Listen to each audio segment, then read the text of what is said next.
আসসালামু আলাইকুম, ওয়েলকাম করছি রিয়াসাদ আজিম। ভিন্ন ধর্ম মতাদর্শে যারা শুনছেন সবার প্রতি আন্তরিক কৃতজ্ঞতা। খুবই গুরুত্বপূর্ণ কিছু আপডেটস আপনাদের সাথে শেয়ার করতে চাই। সাব্বির রহমান কেন্দ্রিক একটা আপডেট রয়েছে, নুরুল হাসান সোহান কেন্দ্রিক একটা আপডেট রয়েছে, নাইম শেখ কেন্দ্রিক আপডেট রয়েছে। বাংলাদেশ দল আপনারা সবাই জানেন যে এশিয়া কাপে তারা যাবে, তার আগে নেদারল্যান্ডসের বিপক্ষে 3টা টি-20 হবে, সিলেটে সেই খেলাগুলো হবে এবং সিলেটে ওই 3 ম্যাচের যে সিরিজটা হবে সেখানটায় আসলে যেই ক্রিকেটাররা থাকবে ultimately they would be the choice for the Asia cup, right? এবং সেই ডিসিশনটা যখন মেক করা হচ্ছে তখন মোটামুটি আমরা জানতে পেরেছি there is no possibility of Nurul Hasan Sohan to be the part of the series. নেদারল্যান্ডসের বিপক্ষে যেই সিরিজটা বাংলাদেশ খেলবে 3 ম্যাচের, সেখানটায় নুরুল হাসান সোহানকে সুযোগ দিতে রাজি নন নির্বাচকরা। আমার কাছে যে খবরটা রয়েছে, সাব্বিরের ব্যাপারে যে আপডেটটা রয়েছে, ট্যাগ লাইনে আপনারা দেখছেন যে সাব্বির আর ন্যাশনাল ক্রিকেট বা সাব্বিরের ক্রিকেট থেকে অবসরের যে সিদ্ধান্ত, এরকম একটা ট্যাগ লাইন আপনারা দেখছেন।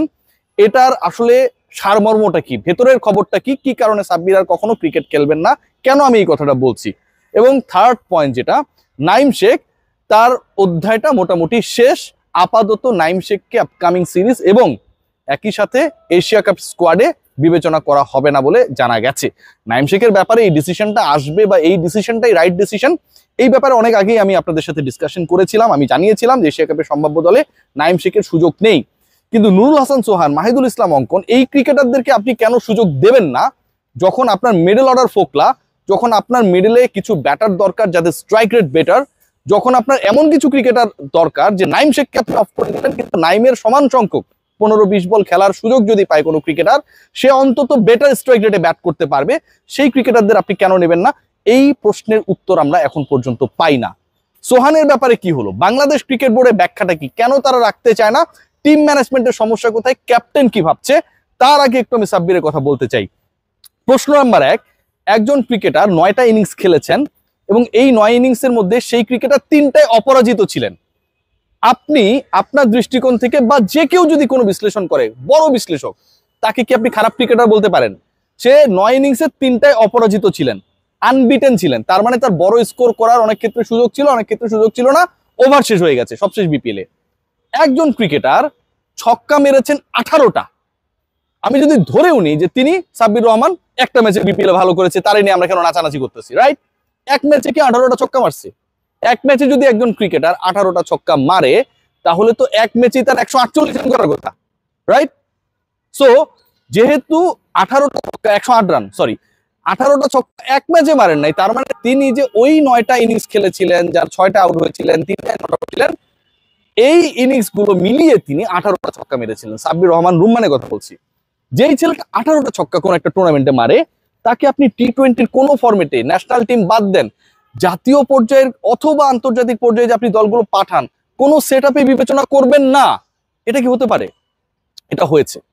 আমরা অনেকেই বলি না যে সূর্য অনেক সুন্দর। কেউ যদি কাউকে জিজ্ঞেস করে যে সূর্য কত সুন্দর, তুমি দেখেছো? উত্তর দেয় যে না, আমি আসলে তাকিয়ে দেখতে পারিনি। কেন দেখতে পারিনি জানেন? কারণ তার আলোটা এত বেশি যে চোখ ঝলসে যায়। সাব্বিরের পারফরমেন্সটা লাস্ট বিপিএল ছিল সূর্যের মতো, এবং আমাদের সিলেক্টররা আই থিঙ্ক ওই ছোট্ট বাবুটার মতো সেই পারফরমেন্সটা দেখে নাই, যদি তাদের চোখ ঝলসে যায়। সূর্যের দিকে তাকানোটা যেমন অসম্ভব হয়ে পড়ে, অনেকটা সেরকম ডিফিকাল্টিসের মধ্যে আমাদের ন্যাশনাল সিলেক্টররা হয়তো ছিলেন। একজন ক্রিকেটারকে আপনি কোনো ধরনের কোনো সেটআপের মধ্যে রাখবেন না despite having 160 strike rate, despite hitting at least 18 sixes, despite maintaining a better strike rate with not out innings, আপনি কোথাও রাখবেন না। এটা কখনো লজিক্যাল হতে পারে না। সো সাব্বির যেহেতু কোথাও নেই, ভালো পারফরমেন্স কোথায় করেছে? বিপিএলে করেছে। টি-20 এর টুর্নামেন্ট হয়েছে নাকি যে ভালো পারফরমেন্স দেখিয়ে তাকে দলে আপনি নেবেন বা নেবেন না? এই প্রশ্ন যারা করে, কোথায় সাব্বির ভালো খেললো? ভাই বিপিএল এর পরে টি-20 কোন টুর্নামেন্ট হয়েছে? হয় নাই তো, তাকে তো কোথাও রাখাই হয় নাই। তারা আসলে ক্রিকেটের খবরটা রাখেন না, একদমই রাখেন না। তো সাব্বির খেলা থেকে অবাঞ্ছিত হয়ে যাক, খেলার দরকার নাই। এবং যতদিন অন্তত এই সিলেকশন প্যানেল থাকবে, তার আসলে খেলাটা আমি মনে করি যে তার একটা মৌখিক অথবা মানসিক অবসরে চলে যাওয়া ভালো। সাব্বিরের অবসরটাই ভালো। আমরা সাব্বিরকে নিয়ে কেউ ডিসকাশন করবো না।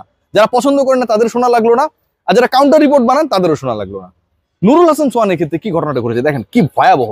সাব্বিরের ক্ষেত্রে আপনি বলছেন যে সাব্বির তো আসলে ওই একটা টুর্নামেন্টে কিছু ভালো খেলেছে, অথচ তারপরে কোনো আপনার ন্যাশনাল টি-20 টুর্নামেন্ট হয় নাই, কোনো টি-20 চ্যালেঞ্জে তাকে আপনারা দেশের হয়ে, এ টিমের হয়ে কোথাও খেলার নাই, এইচপির হয়ে কোথাও খেলার নাই। সো আপনি যে লজিকটা দিচ্ছেন এই লজিকটাই তো আসলে কোনো লজিক্যাল হয় না। নুরুল হাসান সোহানের ক্ষেত্রে তাহলে কেন এই লজিকটা আপনি অ্যাপ্লাই করছেন না? তিনি সব জায়গায় ভালো করেছেন, তিনি বিপিএল ভালো করেছেন, তিনি এনসিএল এ ভালো করেছেন, তিনি ঢাকা প্রিমিয়ার লিগে ভালো করেছেন, তিনি এ টিমের সাথে নিউজিল্যান্ডের বিপক্ষে ভালো করেছেন, শতক মেরেছেন, তিনি গ্লোবাল সুপার লিগে একটা দলকে নেতৃত্ব দিয়েছেন, সেখানটাও তিনি তার মতো করে ভালো করেছেন। সব জায়গায় ভালো করা একজন ক্রিকেটার, বাংলাদেশের no doubt best wicket keeper, তাকে আপনি সুযোগ দেবেন না? তিনি এই সুযোগটা ডিজার্ভ করে না? সাব্বির কোথাও ভালো করেনি যদি আমি মেনেও নি, সোহান তো সবখানে ভালো করেছে, তাকেও আপনারা নেদারল্যান্ডসের বিপক্ষে যে 3টা ম্যাচ বাংলাদেশ খেলবে সেখানটা আপনারা নেবেন না? লজিকটা কোথায়? আজকে সাব্বির বা সোহান আমার সেই মিডল অর্ডারে ভরসা হতে পারে, আমার হায়ার স্ট্রাইক রেটের ব্যাটার হতে পারে। আজকে যখন আমরা শুনি যে সিলেটে বাংলাদেশ ওই 3টা টি20 খেলবে, কারণ হাই স্কোরিং ম্যাচেস গুলো সিলেটে হয়, তার মানে কি আবুধাবিতে বাংলাদেশের ম্যাচেস গুলো হাই স্কোরিং হবে, রাইট? হাই স্কোরিং ম্যাচে যেই ম্যাচেসে ব্যাটাররা স্কোর করতে পারে, বল ব্যাটে আসে, পাওয়ার হিটিং কাজে লাগে, সেখানটা আপনি সোহান আর সাব্বিরকে নেবেন না? আপনি নেবেন না, কারণ এরা হচ্ছে সূর্যের মতো, আপনি তাকাতে ভয় পান, সানগ্লাসও কাজ করে না আপনাদের। বাংলাদেশ দল এভাবেই চলছে, বাংলাদেশ দল নিয়ে যে তামাশা চলছে, এই তামাশা বন্ধ হওয়া উচিত। আমি একা বলে যাই, অনেকে কাউন্টার মানে, কিন্তু এই বলাটা আর কতদিন কতবার একজন সম্পর্কে বলা যায়? সাব্বিরের মতো সোহানেরও অবসরে চলে যাওয়া উচিত, খেলার দরকার নাই ভাই। অথবা আপনারা বলে দিন যে ন্যাশনাল টিম আমি খেলতে চাই না, অন্য সব জায়গায় খেলবো। এই যে আলোচনাগুলো হয়, এই আলোচনা এদেরকে নিয়ে যারা সমালোচনা করে, তারা কি জানে যে এরা কি করেছে? আপনার নাইম শেখের সাথে অনেক সময় সাব্বিরকে মিলিয়ে দেন, এটা কি লজিক্যাল? সাব্বির রহমান রুম্মান ন্যাশনাল টিমে যখন রেগুলার সেটআপে ছিল, কতটা আক্রমণাত্মক ছিল, কতটা আমাদের জন্য ক্লিনিক্যাল ছিল, প্রতিপক্ষের জন্য কতটা ভয়ঙ্কর ছিল, কতটা ডিস্ট্রাকটিভ ব্যাটার ছিল, একটু হাইলাইটস দেখে আইসেন। নুরুল হাসান সোহানের এখনো ওয়ানডের এভারেজ 82, যতগুলো সুযোগ পেয়েছেন হয় অপরাজিত থেকেছেন অথবা রানস করেছেন, 82। আপনি তাকে কোথাও বিবেচনা করছেন না।